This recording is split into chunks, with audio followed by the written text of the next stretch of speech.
Syadaralun, pasar tani yang digelar Dinas Pertanian dan Perkebunan Aceh bekerja sama dengan Dinas Pertanian dan Perkebunan Biren pada Selasa 19 Desember 2023 di lapangan ruang terbuka hijau atau RTH Cotgapu Kota Juang Biren diserbu pembeli.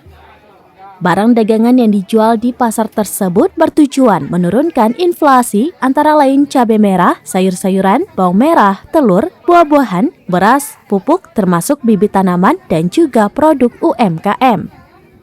Para kaum ibu umumnya membeli cabai, sayur-sayuran, beras, dan telur, di mana harga jualnya lebih murah, seperti cabai merah di pasaran sekitar Rp50.000 per kilogram, sementara di pasar tani dijual Rp35.000 per kilogram.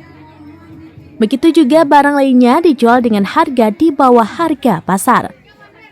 Kadis Pertanian dan Perkebunan Biren, Irwan didampingi Kabid Tanaman Pangan dan Hortikultura, Nasriati SP mengatakan, ajang pasar tani diikuti 40 kelompok, mulai kelompok tani, UMKM maupun BUMD, termasuk dari PT PIM dan Bulog Luxmawe.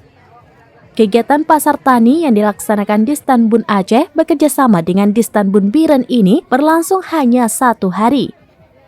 PJ Bupati Biren Aulia Sofian didampingi Kadis Stanbun Aceh Insinyur Cud Huzaimah, Sekdakap Insinyur Ibrahim Ahmad, Asisten 1 Mulyadi, serta Kepala SKPK turut meninjau stand pedagang yang menjual beragam jenis kebutuhan di pasar tani tersebut. Pasar tani yang pertama di Biren ya Pak ya, kalau kita sudah beberapa kabupaten ini pertama di Biren, saya lihat antusias daripada pembeli lebih banyak daripada antusias daripada pedagang Pak. Karena kalau di daerah lain bisa sampai 70 UMKM, di sini kita 39 UMKM.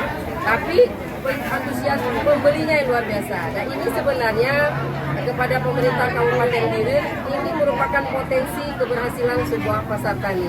Kalau pembelinya sudah antusias cukup tinggi, tentunya mudah bagi kabupaten untuk melaksanakan pasar tani secara mandiri. Dari Biren, Yusmandin Idris, serambinews.com. Download Tribun X sekarang, menghadirkan lokal menjadi Indonesia.